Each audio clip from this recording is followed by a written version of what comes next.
की जय विजय क्यों पुकारें, क्या गरज हमको, हमें काफी है सैयद अपना नारा या रसूल अल्लाह, हमें काफी है सैयद अपना नारा।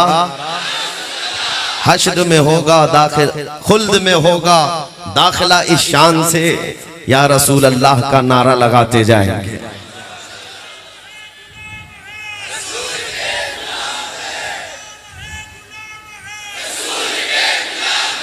मेरे अजीजों, यही वो जज्बा है जो सफर की सारी थकान उतार देता है। यही वो मोहब्बतें हैं जो बीमार को सही करके खड़ा कर देती हैं। उम्मत मोहम्मदिया की इस बेदारी से दुनिया खौफजदा है, लर्जा बरंदाम है। दुनिया हमारी फौजी ताकत से नहीं डरती है। इसीलिए देखो, पेट्रोल मिसाइल रखने वाले हों, बड़े बड़े महकमे रखने वाले हों, वो पेट्रोल वाले और डीजल वाले, रियाल वाले हुकूमतों से नहीं डरते हैं। माजूर व्हील चेयर पर बैठने वाले, लब्बैक कहने वाले से डरते हैं। ये भी तक सच बात है मेरे अजीज। दुनिया हमारी कुर्सियों से नहीं डरती है, बड़े बड़े मालदारों से नहीं डरती है। दुनिया को खौफ है तो उन कमजोरों से जो लड़खड़ाते कदमों में भी अपने नबी को पुकारते, इसलिए कि उनको पता है इनकी आवाज में और इनकी पुकार में इतना दम है, इतना दम है कि रब तबारक व तआला इनकी पुकार पर समंदरों में रास्ते पैदा कर देता। इनकी पुकार पर आंधियां अपना रुख मोड़ लेती हैं। दी अजाने कभी यूरोप के कलीसाओं में तो कभी अफ्रीका के तपते हुए सहराओं में। आ गया ऐन लड़ाई में गर वक्त नमाज, किबला रूहों के जमीन बोस हुई कौमे हिजाज। ये हमारी तारीख में बता रहा हूँ, सहाबा इकराम, ताबईन निज़ाम, नबी पाक के गुलाम, जिनका हाल ये था दश्त तो दश्त है, दरिया भी न छोड़े हमने, बहरे जुल्मात में दौड़ा दिए घोड़े हमने। एक ही सफ में खड़े हो गए महमूद अयाज, न कोई बंदा रहा न कोई बंदा नवाज। टल न सकते थे जंग में अगर अड़ जाते थे, पांव शेरों के भी मैदान से उखड़ जाते थे। हक से सरकश हुआ कोई तो बिगड़ जाते थे, अरे तेग क्या चीज है, हम तोप से भी लड़ जाते थे। सुभान अल्लाह, सुभान अल्लाह, बेशक ये हमारी तारीख है। मेरे अजीजों, ये जज्बा दुनिया ये चाहती है कि दोबारा जिंदा ना होने पाए, दोबारा इनके अंदर बेदारी ना आने पाए। इसीलिए उन जुबानों को काटा जाएगा जो तुम्हें बेदार करना चाहती हैं। उन उलमा के गर्दनों में फंदे डाले जाएंगे, या तो खरीदा जाएगा या जेल में डाला जाएगा या तो उनको मार दिया जाएगा। ये तीन चीजें दुनिया हमेशा करती आई है जो कौम को बेदार करता है। ये जब मैं पढ़ रहा था उसी वक्त मेरे उस्ताद गिरामी ने मुझे बताया था, ये रास्ता बड़ा कठिन है, सोच समझ करके इख्तियार कर लेना। अगर इन तीनों चीजों से नबुर्दाजमा होने की ताकत रखते हो तो मैदान में उतर जाओ, और नहीं मसलहत के साथ जीना है तो फिर किसी सियासी नेता की जूतियां उठाकर जिंदगी भर आराम से रह सकते हो। हमने ये तय किया, हमने तारीख देखी है, जूतियां उठाने वाले 40-40 साल तक नौकरी करते रहे, बूढ़े हो गए तो उनको मार्गदर्शन में बिठा दिया गया, जाओ अब तुम्हारा काम नहीं है, पार्टी में तुम्हारा काम नहीं, नए लोग हैं। लेकिन हुजूर पाक की गुलामी में हमने देखा है जो जितना बूढ़ा होता है इज्जत बढ़ती चली जाती है। सुभान अल्लाह, बेशक यहाँ इज्जत बढ़ती चली जाती है। और मोहम्मद के गुलामों में तो बुढ़ापा आ ही नहीं सकता। वाह वाह, क्या मेरे अजीजों, आपने यहाँ वो आंखें भी होंगी जिन्होंने ताजु शरिया को देखा होगा। 75 साल की उम्र में हुस्न जमाल का हाल ये था, 1 लाख नौजवानों को एक तरफ बिठाओ, आंखें उस तरफ नहीं जाएंगी, उस एक ताजु शरिया को देखना चाहिए। वजह क्या है, वो हुस्न पाउडर लाली मेकअप का नहीं था, वो कदमे मुस्तफा से मिला हुआ। इसीलिए मेरे अजीजों, मैं जो बात कहने जा रहा हूं बड़ी जिम्मेदारी के साथ। जूनागढ़ की सरजमीन पर आने का बड़ा ख्वाब था, इसलिए कि यहां से हम वो ऐलान करें जिस ऐलान को सुनने के लिए बहुत सारे लोग इंतजार में होंगे। एक बात है, आज मैं ऐलान कर रहा हूं, मुझे हैरत होती है, मैंने पढ़ करके देखा इसी सरजमीन से बहुत पहले ही ऐलान हो। जूनागढ़ आने के बाद पता चला यहाँ तकरीबन 50 साल पहले मर्द कलंदर शहजादे आला हजरत की आवाज आ रही थी, तुम आए छठी बाजी, फिर हुई रौनक ताजी, काबा हुआ फिर काबा, कर डाला था बुतखाना। या रसूल अल्लाह तू शम्म रिसालत है, आलम तेरा परवाना, तू माह नबुव्वत है, ऐ जलवे जानाना। ये वो आवाज है जो जूनागढ़ की पहाड़ियों से निकली थी।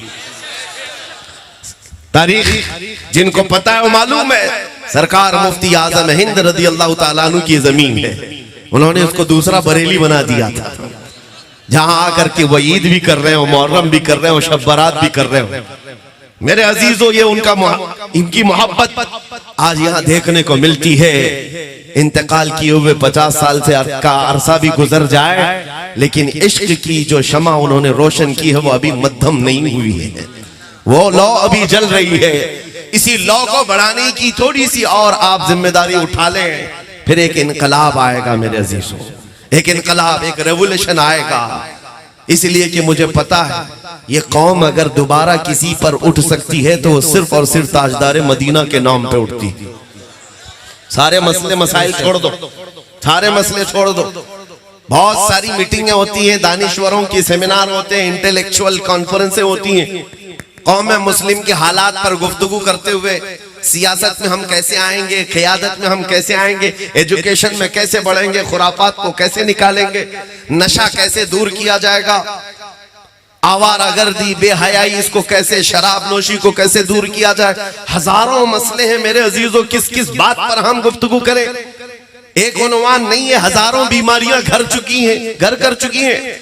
इसलिए हजारों बीमारियों का इलाज सिर्फ एक ही है कि मोहम्मद से वफा तूने। वाह वाह, बेशक एक ही इलाज है। इसीलिए इसी उन्वान पर हम बार बार बात करते हैं। एक यहूदी आलिम था, उसने कहा था मैंने डबल पीएचडी की है मुसलमानों पर, डबल पीएचडी। और उस किस बात पर वो पीएचडी कर रहा है?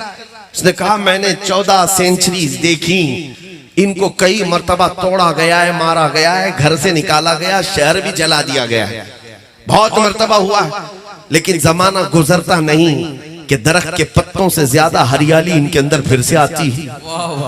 फिर ये जमा हुए, फिर मुत्तहिद हुए।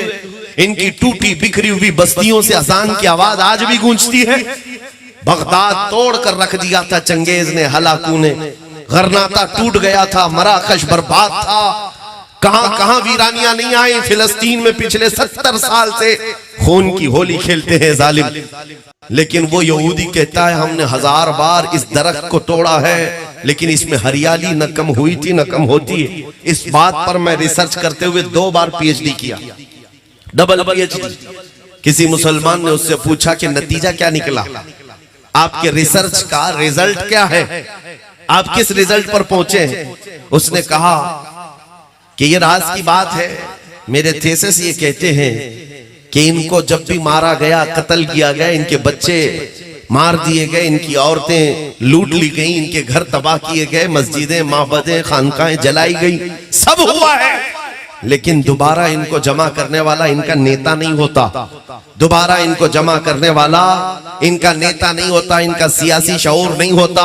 ये जब जब बिखरने के बाद दोबारा जिंदा हुए हैं, सिर्फ और सिर्फ नामे मोहम्मद पर जमा होते।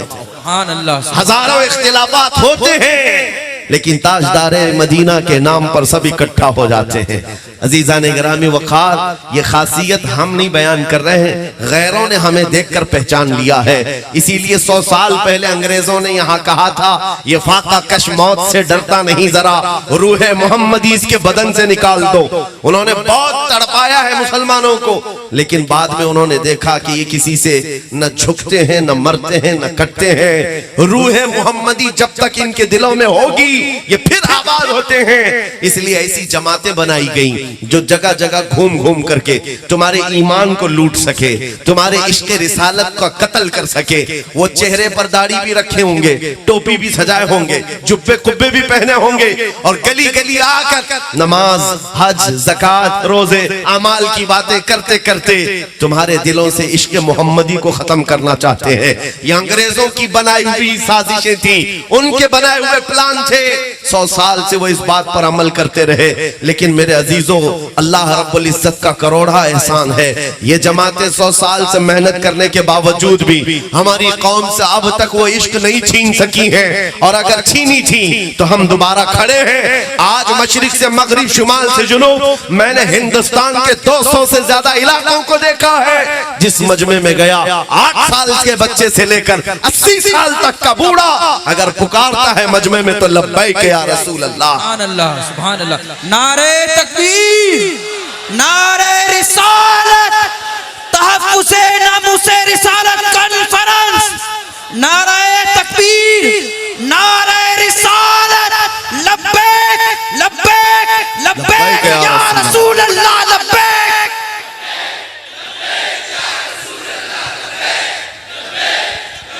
मेरे अजीजों, आपसे खिताब करना या जलसों से खिताब करना मैंने सिर्फ इसलिए इख्तियार किया है। खास एक बात है, एक बात नजर आती है।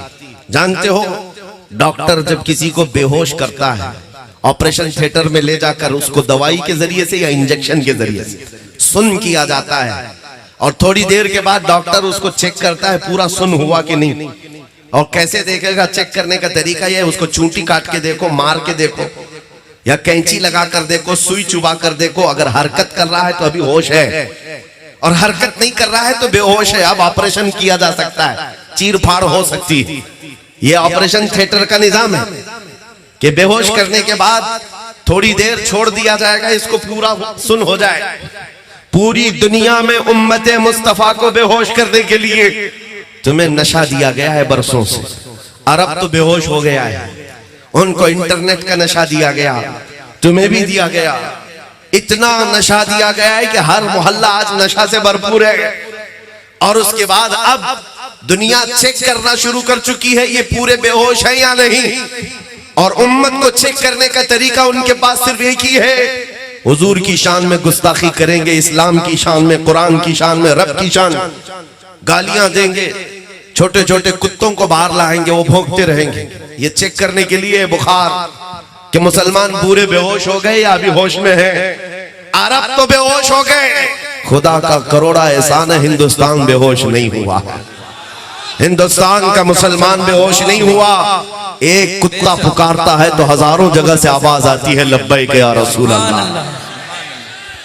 मेरे अजीजों, आज उलमा हमारी मोहब्बत में कहते हैं, हमने उस पाखंडी को जवाब देने के लिए ललकारा था, लेकिन मेरा ये विजदान है, एक सलमान अजहरी नहीं है। हर मुसलमान के घर में हर बच्चा सलमान अजहरी है। या और बात है, किसी की आवाज पहुंचती है और किसी की आवाज उसके घर तक है। लेकिन तुम्हारे जज्बों की मैं कदर करता हूँ। मुझे पता है 2 साल पहले जब दिल जल रहा था, एक कुत्ता भौंकता था हुजूर की शान में, दिल ये करता था अब डिबेट नहीं किया जाए, मुनाजरा नहीं किया जाए, मुकालमा नहीं किया जाए, आ जाओ सीधे मैदान में आमने सामने बात की जाए, तुम भी हक को पहचानने के लिए देख लो। ये हमारे जज्बे थे। लेकिन मेरे अजीजों, कोई प्लानिंग, कोई मंसूबाबंदी नहीं थी। एक नौजवान रमजान के मौके पर मेरे पास आया था, हिप्पी कट है, फटी जीन्स है, टैटू बनाया हुआ, कान में बाली, देखते ही लगता है आवारा है, कोई औबाश है। लेकिन आकर शर्मते हुए उसने कहा था, झिझकते हुए, मुफ्ती साहब एक बात करनी है आपसे। कहा, बता बेटा क्या है? उसने कहा, सुना है आप दिल्ली जा रहे हैं, आग में कूदने की बात किए हैं। मैंने कहा, तुझको इससे क्या लेना देना है, तू क्या चाहता है? कहा, मैं गुनहगार बहुत हूँ, लेकिन जब हुजूर पाक की मोहब्बत की बात में आप जा रहे हैं, पहले आप नहीं कूदेंगे, मुझे आगे कर देना। अगर जलना हो तो मैं जल जाऊंगा, हुजूर के नाम पर मैं जाने को तैयार हूँ। सच बताता हूँ मेरे अजीजों, आंखों से उस दिन आंसू आ गए। इस उम्मत को हमने देखा है, ये गुनहगार तो हो गई है, लेकिन नबी की गद्दार नहीं है। नारे तकबीर, नारे रिसालत, लब्बैक या रसूल अल्लाह। जब तक ये जज्बा तुम्हारा होगा, हमारी जिंदगी हुजूर के लिए है, तो फिर मेरे अजीजों बड़ी बड़ी ताकतों से तुम्हें डरने की जरूरत नहीं। हालात चाहे जैसे भी हो रहे हो गुजर जाएंगे। चांद को भी गहन लगता है, लेकिन जब चांद का गहन छटता है तो फिर आबो ताब के साथ चमकता है। आज अगर इस जमात को गहन लगा है, आप क्या समझते हैं कामयाबी और तरक्की सिर्फ हुकूमत पर बैठने का नाम है? तख्त हासिल हो गया तो यही कामयाबी है? नहीं, कामयाबी अगर तख्त का ही नाम है तो क्या फिरौन बड़ा कामयाब आदमी है? नमरूद बड़ा कामयाब आदमी है? नहीं, सिर्फ तख्त पर बैठने का नाम कामयाबी नहीं है। इज्जत व वक़ार के साथ रब तबारक व तआला तुम्हें बेनियाज बनाकर रखा है। गैरों के सामने तुम्हारा सर नहीं झुकता रोटी कपड़े के नाम पर, तो सबसे बड़ी इज्जत तुम्हारे पास है, तुम्हारे पास है। आज भी अल्हम्दुलिल्लाह हमारा ये यकीन है, इस कौम को अगर कोई झुका सकता है तो सिर्फ एक ही नाम पर, जब अल्लाहु अकबर कहा जाए तभी ये कौम झुकती है, वरना किसी के बाप के नाम पर कभी भी नहीं झुकती। हकीकत है या नहीं? मस्जिदों में जाओ, कोई इमाम अपने बाप का नाम लेकर झुका पाएगा आपको? कहे अपने बाप के नाम से रुकू में चलो, सजदे में चलो, कोई नहीं जाएगा। लेकिन एक छोटा बच्चा भी हाफिज कुरान अल्लाह का नाम लेकर झुकाए तो बड़ा बड़ा मालदार भी सजदे में चला जाए। ये हमारी खासियत है, ये स्पेशलिटी है। ये मैं उनको सुनाना चाहता हूँ जो दौलत का लॉलीपॉप दिखा करके और 10 साल की हुकूमत का लॉलीपॉप दिखा करके कहे आ जाओ चरणों में सर रख लो सब तुम्हारा है। ऐसे हालात हमने बहुत देखे हैं, बहुत देखे हैं। तुम्हारे पास वो आ सकता है जो पहले से गद्दार हो, जो नबी का वफादार है, तुम्हारे ये करोड़ों की ठोकर मारकर ये ऐलान तुम्हारे सर पर चढ़ करके कहेगा अपना सब कुछ गुंबद खजरा कल भी था और आज भी है, मेरे नबी से मेरा रिश्ता कल भी था और बतला दो गुस्ताख नबी को गैरत सुन्नी जिंदा है, उन पे मर मिटने का जज्बा कल भी था और ये यकीन के साथ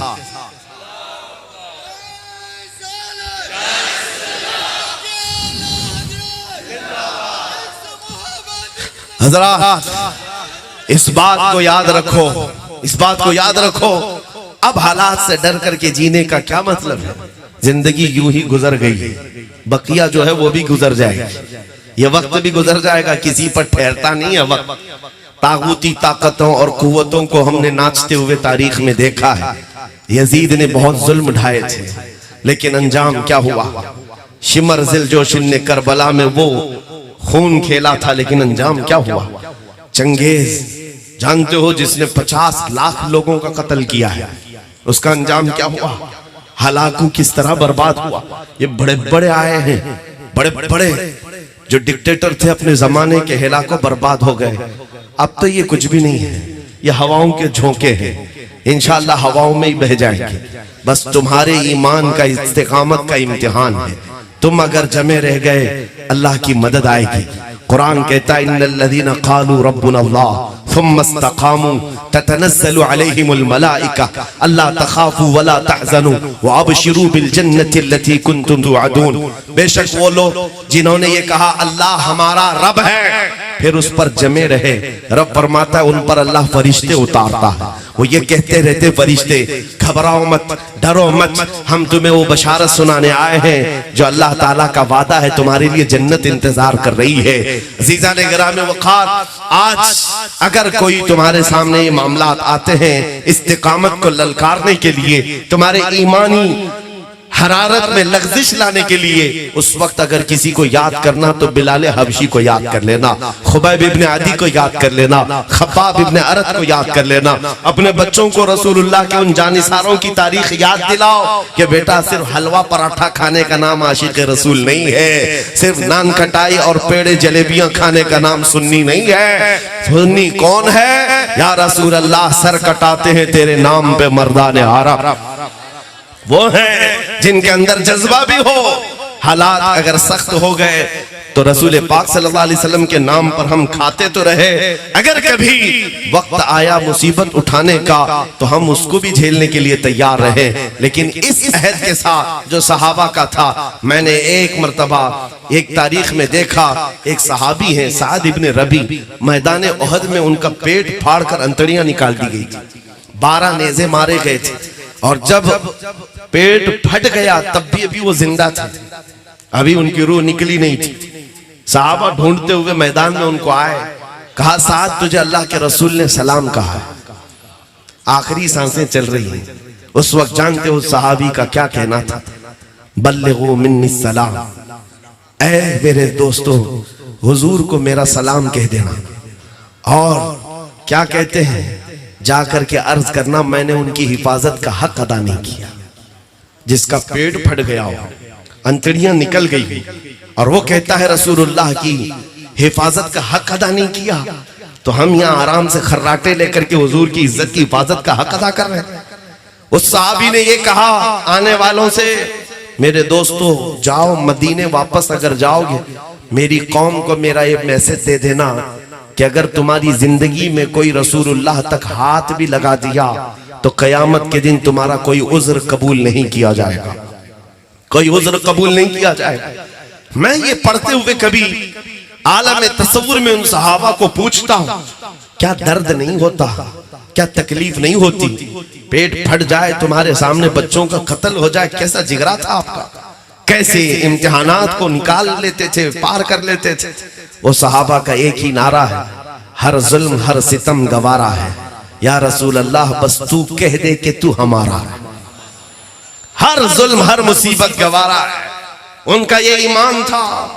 जानते हो मेरे अजीजों, एक खातून हुजूर के दरबार में आई 1.5 साल का बच्चा लेकर, कहा आका इसको भी जिहाद में ले चले जाए, जंग में अगर मेरे बच्चे की काम आ जाए तो ले जाए। हुजूर ने फरमाया 1.5 साल का दूध पीता बच्चा क्या किया जाए। वो खातून कहती है मेरे घर में इसके अलावा कोई नहीं, मेरा शोहर शहीद हो गया, मदीने की खवातीन अपने अपने जवान बेटे आपके साथ भेज रही हैं, मैं 1.5 साल के बच्चे को लेकर घर में बैठी तो बेकरारी बढ़ गई कि नबी की बारगाह में मेरा कुछ नहीं, मैं कुछ नहीं पेश कर सकती, यही लेकर आई। फिर कहती खातून का ईमान तो देखो, कहती आका मुझे पता है मेरा बच्चा तीर तलवार नहीं चला सकता, आप अपने सहाबा के हाथ में दे दें, जब दुश्मनों की तरफ से तीर चले मेरा बच्चा ढाल के काम तो आ सकता है, मेरा बच्चा ढाल के काम आ सकता है। तीर आएंगे तो मेरा बच्चा अपने सीने पर लेकर आपके सहाबा की हिफाजत करेगा। मैं सोचता हूं क्या जिगरा था उन माओं के अंदर, वो कैसी फिदाई थी हुजूर की मोहब्बत में। एक खातून मैदान में आई है, ओहद के मैदान, उसका बेटा शहीद हो गया, हुजूर से इजाजत मांगती है आका अगर आप कहें तो मैं बेटे को देखूं। कौन है वो माँ जिसको उसके जवान बेटे की मौत की खबर दी जाए तो वो खामोश रहती है। हमारा हाल तो यह है मातम करने लग जाए, औरतें कपड़े फाड़ ले जिसका जवान बेटा गया हो, अकलौता बेटा जिसका गया हो। कमाल की मोहब्बत है उस खातून की। आई कहा आपका हुक्म हो तो मैं बेटे को देखूं। हुजूर ने फरमाया जा देख ले। वो औरत, वो मदीने की खातून अपने बेटे को देखने आई, उसका जुब्बा उठाया और पीठ पर हाथ फेरने लगी और उसके बाद फिर लिटाया लाश को, फिर उसके बाद सजदा शुक्र अदा कर रही है। खड़े सहाबा ने पूछा बीबी ये क्या कर रही है, ये इंतकाल किया हुआ शहीद बेटा इसको क्या कर रही। नम आंखों से आंसू पोंछते हुए खातून कहती है जब मेरा जवान, मेरा ये लाल घर से निकल रहा था तो मैंने इसको वसीयत की थी कि बेटा रसूलुल्लाह के साथ जा रहा है, अगर हालात सख्त हो गए तो हुजूर को छोड़कर भागना मत, मैदान छोड़कर भागना मत, और अगर तू भागते हुए मारा गया तो मैं अपना दूध माफ नहीं करूंगी, मैं अपना दूध नहीं माफ करूंगी। हुजूर को छोड़कर भागा तो यहाँ औरतें तो ये कहेंगी बेटा घर में बैठ, हालात खराब है, बाहर मत जाना, बाहर मत निकलना, ऐसे हालात है, खराब है। मदीने की खातून है, कहती अगर हुजूर को छोड़कर आया मैं अपना दूध माफ नहीं करूंगी। फिर मैं मदीने में थी, मुझे खबर मिली ओहद के मैदान में हालात सख्त हो गए, सहाबा कराम की शहादतें हो गई, 70 सहाबा की शहादतें हुई। हुजूर पाक सल्लल्लाहु अलैहि वसल्लम पर जालिमों ने लोहे की टोपी से मारा जिससे आपके 2 दांत मुबारक शहीद हुए। ये खातून कहती मैं बड़ी बेकरार थी, जब ओहद के मैदान में हालात बेकाबू हो गए हैं, मुसलमानों को शिकस्त हुई है, तो कहीं मेरा बेटा मैदान छोड़कर भागा तो नहीं। मैं मदीने से भागती हुई आई, लेकिन बीच रास्ते में मुझे खबर दी गई कि नहीं तेरा बेटा भागा नहीं, शहीद हुआ, इंतकाल कर गया। वो खातून कहती फिर भी मुझे इत्मीनान नहीं था कि कहीं भागते हुए तो नहीं मारा गया, छोड़कर जा रहा था, भागते हुए तो नहीं मारा गया। मैं मैदान में आकर सबसे पहले अपने बेटे के जुब्बे को उठाकर पीठ इसलिए सहला कर देख रही थी कि कहीं दुश्मनों ने पीछे से तीर मार करके तो नहीं इसको खत्म किया है। फिर मैंने शुक्र का सजदा इसलिए अदा किया, मेरे बेटे की पीठ पर एक भी जख्म नहीं है, जितने जख्म खाया है सब सीने पर लेकर खाया है। मेरा बेटा हुजूर की मोहब्बत में शहीद हुआ है, अल्लाह का बड़ा करम एहसान है। उनका ये नारा था, जान दी दी हुई उसी की थी, हक तो ये है कि हक अदा ना हुआ। अजीज़ान गिरामी वक़ार, अपना एहतिसाब करो, हमने हुजूर की मोहब्बत में क्या पेश किया है, कौन सी चीजें पेश की हैं। क्या मीलाद में एक मर्तबा झंडियां लगा देना, कुमकुमे लगा देना, लाइटिंग कर देना, या हुजूर की मोहब्बत के हक अदा करने की बात है। आज तो हम तुम्हारी गर्दनों का नजराना भी नहीं पूछ रहे, बात तो सिर्फ इतनी है कि जब कुत्ते भौंक रहे हो हुजूर की शान में और हुजूर के अखलाक को खत्म करने की बात आ रही हो, और उस वक्त हमारा नौजवान रात भर पबजी खेलता है, उस वक्त रात भर हमारा बच्चा इंटरनेट पर अपने वक्त गुजारता है, तो दर्द तो होता है मेरे अजीजों, दर्द तो होता है। तुम्हारे घर को आग लगाई जा रही है और तुम मुजरे करने पर बैठे हो टिकटॉक पर। यह कैसी जिंदगी है? क्या ये जेब देता है किसी के घर से जनाजा निकल रहा हो और वो नाच गाने कर रहा हो, भंगड़े में मसरूफ हो? ये पूरी दुनिया में अखलाकी नहीं कहा जा सकता। इसलिए मैं आपसे कहता हूं, जगह जगह के थक चुके हैं तुम्हें ये हंगामे, उठो नशाते लज्जते खाबे गिरा बदल डालो। गलत रवि से मनाजिल का बौद बढ़ता है, मुसाफिरों रविशे कारवां बदल डालो। उठो वो गर्न हश्र न होगा फिर कभी, दौड़ो के जमाना चाल अपनी चल गया। आज उनको जुर्रत इतनी इसलिए हुई है कि तुमको देखा है कि तुम्हारे दिल के अंदर मध्यम सी बातें आ गई हैं। तुमने हुजूर पाक के अखलाक को अब हल्के में लेना शुरू कर दिया है, कवानीन इस्लाम को हल्के में लेना शुरू कर दिया है। तो भोंकते भोंकते यहाँ तक आ गई बात, अब न हमारी मस्जिदें महफूज, न खानकाहें महफूज, न हमारे मीनारों मिंबरों में हराब महफूज, न हमारी दाढ़ियां, न हमारी टोपियां, न हमारी बच्चियों के बुर्के, कुछ नहीं महफूज रहा। इसका जिम्मेदार कौन है? तारीख तो हिंद की ये बताती है, 4 औरतें हज के लिए जा रही थी, 90 हिजरी की बात है। राजा दाबिर सिंह के गुंडों ने उन 4 औरतों को गिरफ्तार करके उनका माल लूटा था और उनको उनके साथ इस्मत दरी की थी। वो खवातीन हिंद की रहने वाली हिंदुस्तान की आवाज लगाई, कोई है हमारा भाई जो हमारी इज्जत को बचाए। अरब के तिजारत करने वाले यहाँ आए थे, उन्होंने इन औरतों की आवाज सुनी और जाकर के वक्त के गवर्नर हज्जाज बिन यूसुफ के पास ये रिपोर्ट पेश कर रहे थे, हिंदुस्तान में एक राजा के गुंडों ने हज पर आने वाली औरतों को गिरफ्तार करके इज्जत लूटी है। ये सुनता हुआ एक 19 साल का जवान गुजर रहा था, जिसका नाम तारीख में मोहम्मद बिन कासिम है, खड़ा हो गया, कहा लब्बैक या उख्ती, ऐ मेरी बहन मैं हाजिर हूं तेरी मोहब्बत की, तेरी इज्जत की हिफाजत के लिए। उसके बाद जानते हो इस हिंदुस्तान में सबसे पहले 10,000 का लश्कर लेकर आने वाला कोई और नहीं, 19 साल का जवान मोहम्मद बिन कासिम था। अपनी बहन की लूटी हुई इज्जत को बचाने के लिए आया था।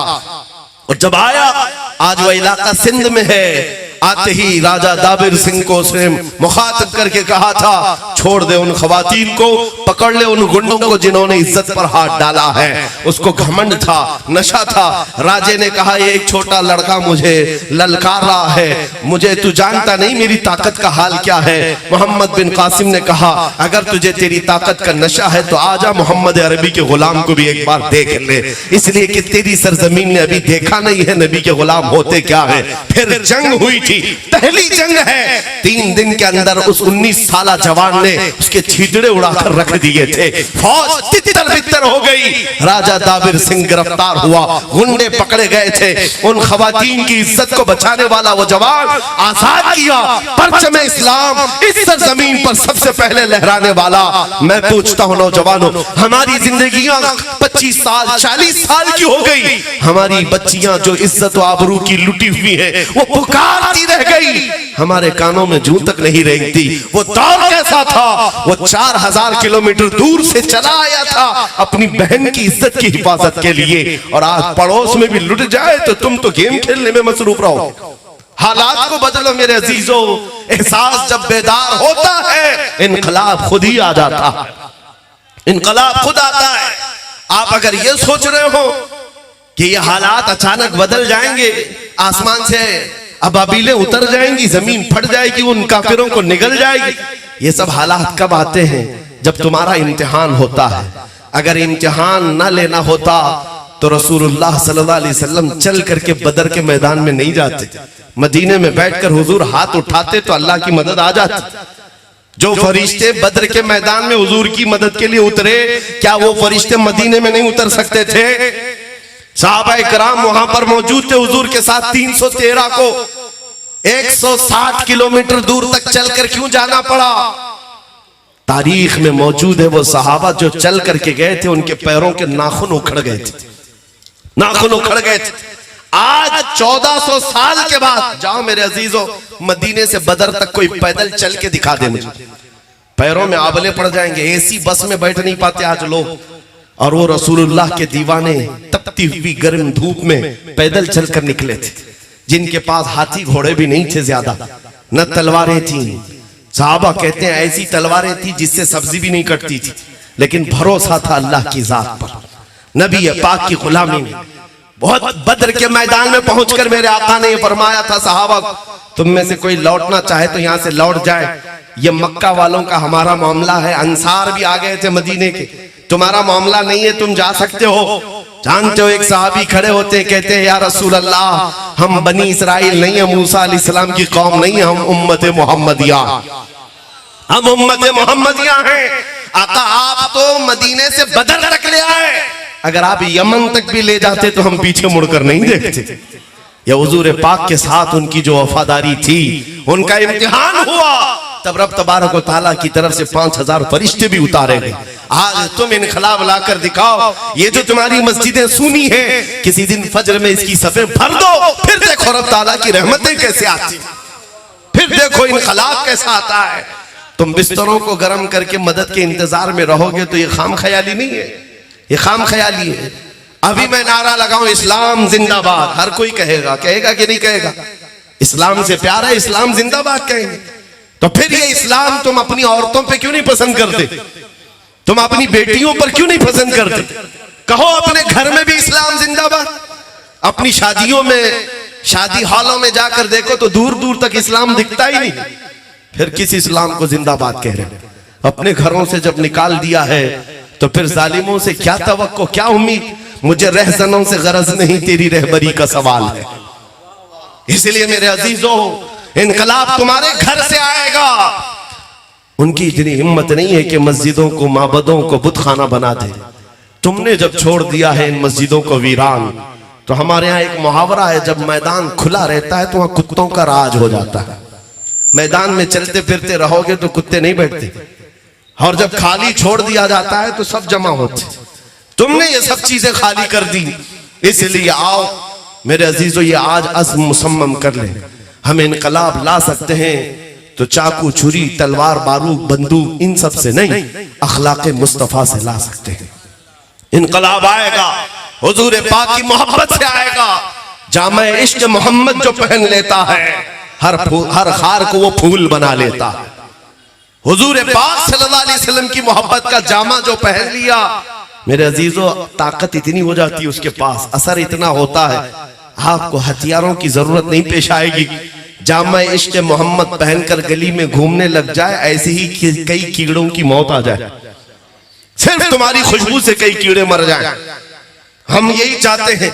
100 साल गुजर गए, बरेली के इमाम ने जो कलम चलाया था ना, नजदी किलों में आज भी जलजला है या नहीं है? नाम से घबराहट है, खौफ है।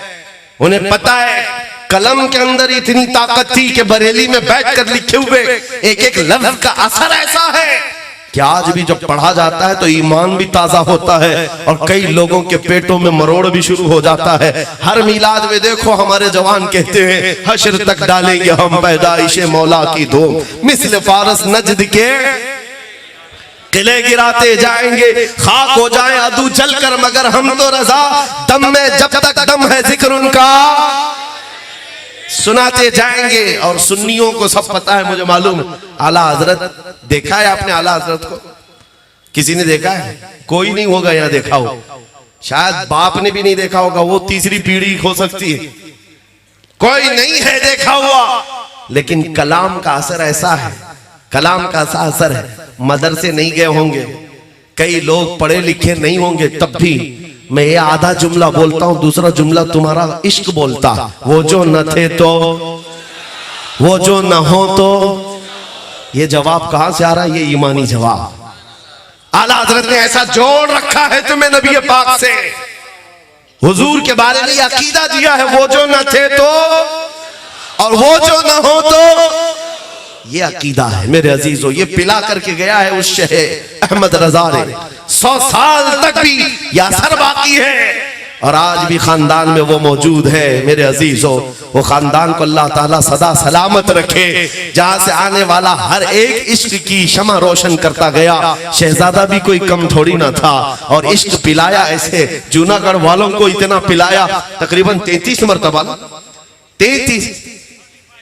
45 मरतबा, 35 मरतबा शहजादा आला हजरत का यहाँ पर नुज़ूल, आना जाना। मेरे अजीज हो, आपको पता है जिस घर में चूहे ज्यादा होते हैं ना, स्प्रे मारने की जरूरत नहीं होती, दवाई रखते हैं चूहों के लिए लोग जहरीली। मैं कहता हूं नहीं, ये दवाई रखने की जरूरत नहीं, स्प्रे मारने की जरूरत नहीं, एक बिल्ली पाल लो बस काफी। बिल्ली की आवाज से ही चूहे भाग जाते हैं। इसीलिए मैं कहता हूं मेरे अजीजों, जिन इलाकों में उलमाए अहले सुन्नत का आना जाना हमने देखा है, वहां गद्दार चूहों का कोई दखल नहीं होता। वो इलाके महफूज नजर आते हैं, वो इलाके महफूज नजर आते हैं। ये इश्क जो सिखाया गया है तुम्हें मेरे अजीजों, इसको और बढ़ाने की जरूरत है, इसको और बढ़ाने की जरूरत है। आज जिस बात की हमें जरूरत है वो एक इनकलाब, जो मैं नौजवानों से चाहता हूं, छोड़ दो ये फिल्मी दुनिया को, छोड़ दो इन तमाम ग्लैमर की दुनिया को। तुम्हें टिकटॉक पर बुलाकर स्टार बनाने के जो दावे किए जा रहे हैं हरगिज सच्चे नहीं है, सच्चे नहीं है। दुनिया तो तुम्हें ऐसा बनाना चाहती है कि ना तुम मर्द रहो ना औरत रहो। दुनिया तो तीसरी मखलूक बनाना चाहती है, और बनते भी हैं बहुत सारे लोग, शौक से बनते हैं। देखो इनको कानों में बालियां भी पहन लिया, हाथों में चूड़ियां भी पहन लिया, सर में चोटी भी रख लिया, अंदर से मर्द ही है, बाहर से कुछ और दिखता है। ये दुनिया तुम्हें बना रही है और तुम शौक से बनते जा रहे हो। औरतों को नंगा कर दिया, कपड़े निकालो, कम से कम पहनो। पूछो इनसे क्यों? कहा ये फैशन है, जितने कम कपड़े पहने उतना फैशन है। तो हम तो ये कहते हैं इसके एतबार से देखा जाए तो भैंस सबसे ज्यादा फैशनेबल है, वो कुछ भी नहीं पहनती, कुछ भी नहीं पहनती, जानवर बना रहे और फैशन कह रहे हो। पूरे जिस्म की नुमाइश ये फैशन है। मेरे अजीजों, तुम्हारी इज्जत मुस्तफा के कदमों में है, अखलाक़े मुस्तफा में है। ये जो धक्के खाने की आदत हमारी हुई, उसकी वजह यही है कि दुनिया ने तुम्हें कुछ और ही पढ़ाया है, तुम्हें कुछ और ही पढ़ाना शुरू कर दिया है। हिस्ट्री के नाम पर पता नहीं कैसे कैसे चूहों की तारीख पढ़ाई गई। मैं कहता हूं मेरे अजीजों, जो बीमार आदमी भी हो ना, हमारा बीमार बच्चा भी हो, इसको सही करना हो तो खालिद बिन वलीद की तारीख पढ़ो, सलाहुद्दीन अय्यूबी को पढ़ाओ, शहाबुद्दीन गौरी को पढ़ाओ। और दुनिया ये नाम लेना भी नहीं चाहती, धीरे धीरे ये नाम खत्म कर दो। मुसलमानों में ये नाम जब आएंगे, इनको शौक होगा, फिर बेदारी आएगी, फिर इनकलाब आएगा। इसलिए बार बार ये कुरेद कुरेद करके तुम्हें ये कहा जाता वो जालिम था, ये जालिम था, फला जालिम था, महमूद गजनवी जालिम था, औरंगजेब जालिम था, सब जालिम थे। तुम्हारे दिलों में ये बात आ जाए, क्यों? उन्हें पता है कि इनकी तारीख की तरफ ये जाए तो फिर ये आशिक़े रसूल बन करके निकलेगा। सलाहुद्दीन को अगर पढ़ाया जाए तो सलाहुद्दीन एक बादशाह का नाम नहीं है, सिर्फ एक जर्नेल का नाम नहीं है, उस अजीम आशिक़े रसूल का नाम है जिसने बैतुल मुक़द्दस को फतह किया था, दौलत के लिए नहीं। जब फतह किया था तो जानते हो मेरे अजीजों, बीमार हो गया तो रोने लगा सलाहुद्दीन। लोगों ने पूछा क्यों रोते हो? कहा मैंने मन्नत मांगी थी कि बैतुल मुक़द्दस फतह हो जाए तो मैं हज के लिए जाऊंगा, लेकिन मेरे पास हज के जाने के पैसे नहीं। वो सलाहुद्दीन है, हज पे जाने के पैसे नहीं है।